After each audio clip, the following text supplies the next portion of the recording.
Hello bachcho, let us see this problem. Two satellites S1 and S2 are revolving around the Earth in a coplanar concentric orbit.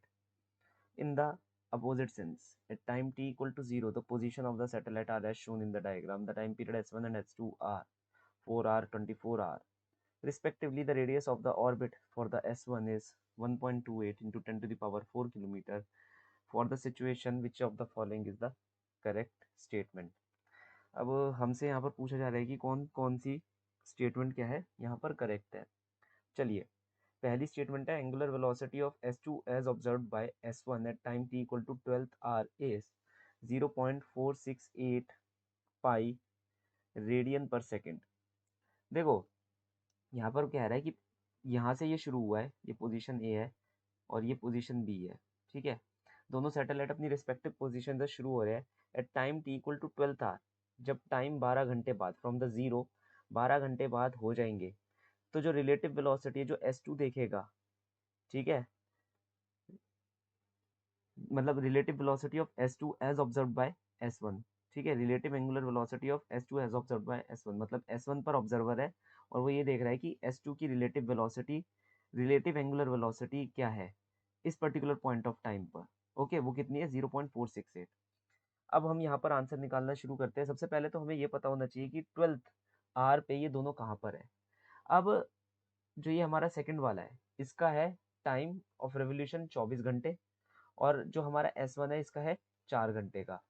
तो कहने का मतलब है, ये समझो अगर ये इस सेंस में जा रहा है तो 12वें घंटे पर ये यहाँ होगा कहीं ना कहीं, 12वें घंटे पर ये यहाँ होगा, ये उसकी होगी नई पोजीशन B डैश। सिमिलरली ये जो S1 है ये 3 चक्कर काट कर वापस इसी जगह आ जाएगा, है ना। समझ रहे हो ना भाई, अगर एक चक्कर काटने में 4 घंटे लग रहे हैं तो 12 घंटे में कितने चक्कर कटेंगे? 3 चक्कर कट जाएंगे। तो ये 3 चक्कर काट के वापस इसी पोजीशन पर आ जाएगा। लेट अस से this position is A dash. अब इस पोजीशन पर जो हमारा S2 होगा वो ऊपर जा रहा है, जो हमारा S1 होगा वो नीचे जा रहा है। तो हम यहाँ पर अपना की कंसेप्ट लगा देते हैं, angular velocity will be equal to v upon r and relative angular velocity because of the opposite direction of the velocities over here। ये S1 की वेलोसिटी है, ये S2 की वेलोसिटी है, तो दोनों ऐड हो जाएंगी vs1 प्लस vs2 अपॉन में। अब इन दोनों के बीच का डिफरेंस क्या है? r2 minus r1। बाहर वाला r2 रेडियस पर है, अंदर वाला r1 रेडियस पर है। चलो वो बात भी ठीक है, लेकिन हमें r1 की तो रेडियस दे रखी है, r2 की नहीं दे रखी है। अब वो कैसे करें? फिर हम आएंगे अपने दूसरे की कंसेप्ट पर, जो कि है केपलर का law, that is T square is directly proportional to R cube. Time तो क्या हमें मिला हुआ ही है, तो हम लिखेंगे T1 by T2 equal to R1 by R2 to the power, यहाँ पर लिखेंगे 3/2। फिर हम यहाँ पर क्या करेंगे, हम यहाँ से R2 का एक्सप्रेशन निकाल लेंगे। R1 हाँ ठीक है, R1 इंटू जो टाइम पीरियड है हमारा T2 by T1 to the power 2/3। तो R1 की वैल्यू हमें दे रखी है 1.28 10 टू दी पावर कितनी थी? 4 किलोमीटर। और हमारे पास यहाँ पर T2 बाई T1 की वैल्यू हम यहाँ पर निकाल सकते हैं, दैट विल बी T2 है 24 घंटे, T1 है हमारा 4 घंटे टू दी पावर 2/3, तो हो जाएगा 6 चौक 24। तो अब हम इसे यहाँ पर निकाल सकते हैं, मैं यहाँ पर इसका आंसर लिखूंगा। तो हमारे पास है 1.28 into 10 to the power 4 and into 6 to the power 2/3। Okay, ये है हमारा। तो इसका सॉल्यूशन आएगा 4.22 इंटू 10 टू दी पावर 4, इतना आ जाएगा kilometre.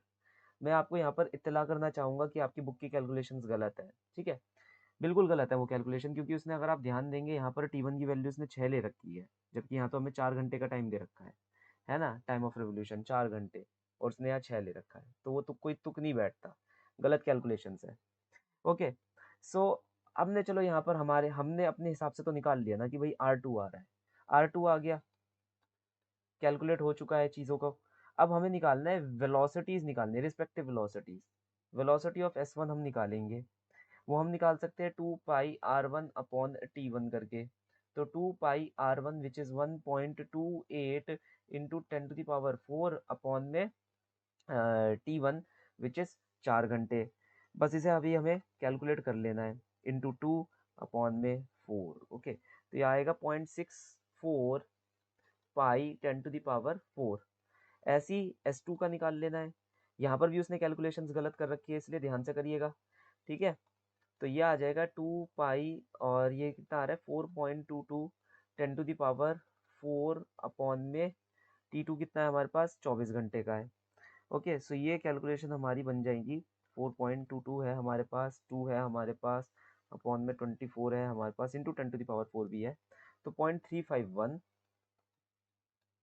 Pi 10 to the power 4। देखिए यहाँ पर बेसिक बात ये है कि मैं हर चीज़ को पाई में ले रहा हूँ। पाई में क्यों ले रहा हूँ? क्योंकि हमारे पास आंसर यहाँ पाई में दिया जा रहा है। अब हम ओमेगा की वैल्यू निकालेंगे।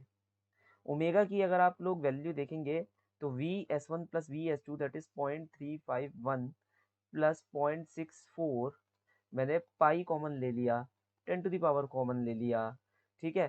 4.22 minus 1.28 into 10 to the power 4, इससे मैं इसे काट दूंगा। बाकी की चीज़ों को थोड़ा सा हमें इवेल्युएट करना पड़ेगा, क्योंकि वैसे भी अगर देखा जाए काफ़ी कॉम्प्लेक्स कैलकुलेशंस यहाँ पर बनती हुई मुझे नज़र आ रही है। So the solution for this will be 0.3370 पाई। तो ये तो गलत है, गलत स्टेटमेंट है। कैलकुलेशंस के हिसाब से तो बिल्कुल ही गलत स्टेटमेंट्स है। बाकी बुक के हिसाब से सही है, क्योंकि उसने यहाँ पर Vs2 में भी R2 की वैल्यू 1.28 ही रख रखी है, तो मेरे हिसाब से तो वो कैलकुलेशंस पूरी गलत है। तो हमें अपनी सही कैलकुलेशंस पर रहना है, तो ये तो गलत स्टेटमेंट है। अब the two satellite are closest to each other for the first time when time t equal to 12 hour after every 24 hour they are closest to each other. कह रहा है कि सबसे पहली बार जब वो एक दूसरे को फेस आउट कर रहे होंगे वो टाइम होगा 12 आवर पर। वो बात भी बिल्कुल सही है, क्योंकि देखो इस वाली सैटेलाइट को यहाँ से यहाँ जाने में लग रहे हैं 12 घंटे, और ये इसकी आधी ही सर्कल इसने काटा है अभी तक। इसने क्या काटा है? सिर्फ आधा सर्कल काटा है, जबकि ये सैटेलाइट 3 सर्कल काट कर यहाँ पर पहुंचा है। जब ये बंदा यहाँ पर पहुंच गया वापस, मतलब हमारी सैटेलाइट नंबर 1 जब हमारी इस पोजीशन पर पहुंच गई और सैटेलाइट नंबर 2 जब हमारी इस पोजीशन पर पहुंच गई, इन्होंने पहली बार एक दूसरे को देखा, पहली बार। फिर क्या होगा? ये आगे जाएगा और यहाँ पर वापस आएगा S2, तो इस काम को करने में लेगा ये 12 घंटे। इस काम को करने में कितना लेगा ये? यहाँ पर यहाँ तक आने में 12 घंटे। मीनवाइल ये जो हमारा S1 है, ये 3 बार फिर से चक्कर लगाकर इसी पॉइंट पर आ चुका होगा, इसी पॉइंट पर। अब जब ये सैटेलाइट S2 वापस यहाँ से यहाँ पर जाएगा, तब ये कितना लेगा? 12 घंटे लेगा। जब ये यहाँ पर आएगा वापस, तभी तो ये सैटेलाइट S1 फिर से 3 चक्कर काट के इससे यहाँ पर मिल पाएगा। कहने का मतलब ये है मेरा, ध्यान से समझिएगा आप, कि पहली मीटिंग होगी जब ये S2 सैटेलाइट इस पोजीशन पर पहुंच जाएगा और S1 सैटेलाइट भी इसी पोजीशन पर होगा, और ये पहली मीटिंग 12 घंटे बाद होगी। बिल्कुल सही बात है, क्योंकि यहाँ से यहाँ आने में 12 घंटे का टाइम लगेगा हमारी S2 सैटेलाइट को। मतलब S2 सैटेलाइट ये डिसाइड करेगी कि उसे कब S1 सैटेलाइट से मिलना है या नहीं मिलना है। इसमें S1 सैटेलाइट कुछ नहीं कर सकती, है ना। फिर क्या होगा? S2 सैटेलाइट को इस जगह पर वापस आने के लिए, इस जगह पर वापस आने के लिए 12 घंटे का ये पाथ कवर करना पड़ेगा और 12 घंटे का ये पाथ कवर करना पड़ेगा, तब जाके ये वापस इस जगह पर आ पाएगा। तो कितना हो गया? 24 घंटे। फिर एक बार फिर से ये यहाँ पर वापस आ जाए तो फिर से 24 घंटे का पाथ कवर करके इसी पॉइंट पर उसे वापस आना पड़ेगा, क्योंकि सिर्फ यही पॉइंट है S2 का जहाँ पर S1 और S2 एक दूसरे को देख रहे हैं। तो अगर S2 को वापस एक ही पॉइंट पर आना है, कोई भी एक आर्बिट्री पॉइंट पर आना है बेसिकली, तो हमें पता है कि उसे 24 घंटे चाहिए। अब हमने तो एक पॉइंट स्पेसिफाइड कर दिया, तो इस पॉइंट पर वापस आने के लिए S2 को 24 घंटे चाहिए, और 24 घंटे के बाद ही फिर वो S1 से मिल पाएगा। ओके, तो हाँ, ये बिल्कुल करेक्ट स्टेटमेंट है इसकी। Then orbital velocity of S1 is 0.64। हाँ, ये भी बिल्कुल करेक्ट स्टेटमेंट है इसकी, हमने अभी अभी निकाला है।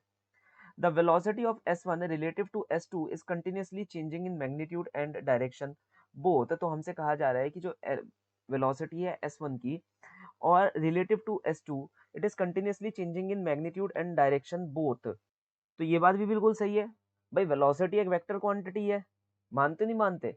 वेलोसिटी एक वेक्टर क्वांटिटी है। अगर इन दोनों के डायरेक्शंस चेंज होंगे, तो मान लो कोई आई कैप में जा रहा है, कोई जे कैप में जा रहा है, तो फिर उसका अलग आंसर निकल कर आएगा। आप समझ रहे हैं? मान लो कोई ऐसे जा रहा है और कोई दूसरा ऐसे जा रहा है, तो यहाँ पर वेक्टरली दो अलग अलग वेक्टर्स बन गए, दो अलग अलग वेक्टर्स का दो अलग अलग मैग्नीट्यूड होगा। है ना, कहने का मतलब है दो अलग अलग कंपोनेंट्स होंगे और इन दोनों वेक्टर्स के बीच में एंगल्स भी चेंज होते रहेंगे, एंगल्स भी चेंज होते रहेंगे। और हम यहाँ निकाल रहे हैं relate the velocity of S1 related to S2, मतलब S2 और S1 की रिलेटिव वेलोसिटी की बात कर रहे हैं हम, velocity of S1 with respect to S2, with respect to S2 की अगर हम बात करें तो VS1 माइनस VS2, और ये कंटिन्यूसली चेंजिंग है क्योंकि ये भी वेक्टर है, ये भी वेक्टर है, इसके कंपोनेंट्स भी चेंज करेंगे, इसके कंपोनेंट्स भी चेंज करते रहेंगे। ठीक है, तो यहाँ पर अगर बेसिकली देखा जाए तो आई कैप जे कैप ये दो कंपोनेंट कंटिन्यूसली चेंज करते रहेंगे, और ये चेंज करते रहेंगे तो मैं ये कह सकता हूँ कि जो नेट मेरा मैग्नीट्यूड है वो वेरी करता रहेगा। बिल्कुल सही बात है, वेरी करता रहेगा। यहाँ तक आप समझ आ रही है। और साथ ही साथ डायरेक्शंस में भी चेंज आता रहेगा क्योंकि angle in between both of them will be continuously changing. जैसा कि मैंने कहा, एक इस तरफ जा रहा है, एक इस तरफ जा रहा है, तो इसमें तो सोचने वाली बात ही नहीं है। तो direction of both of them will be continuously changing, और जो रिलेटिवली हम यहाँ पर मैग्नीट्यूड भी निकालेंगे वो भी कंटिन्यूसली चेंज करता रहेगा। ओके, वैसे भी अगर आप चाहे तो किन्हीं दो पॉइंट्स को पकड़ सकते हैं, फिर एंगल वगैरह यहाँ पर निकाल सकते हैं कि आपका resultant vector with respect to the horizontal कैसे चेंज हो रहा है, that you know very well from the basic vectors itself, that I don't have to tell you. Okay, मगर आप फिर भी मैंने यहाँ पर आपका तीसरा की कंसेप्ट लिख दिया कि अगर आपको देखना है कि वो पर्टिकुलर वेक्टर कैसे with respect to X axis change करता रहेगा, तो that is velocity in Y direction, velocity in X direction, जो आप यहाँ पर से रिलेटिव निकालेंगे, and the angle will be continuously changing. So I can say that yes, option number 4 is also correct. So based upon the following analysis, I can say that option number 2, 3 and 4 are the correct option but not the 1.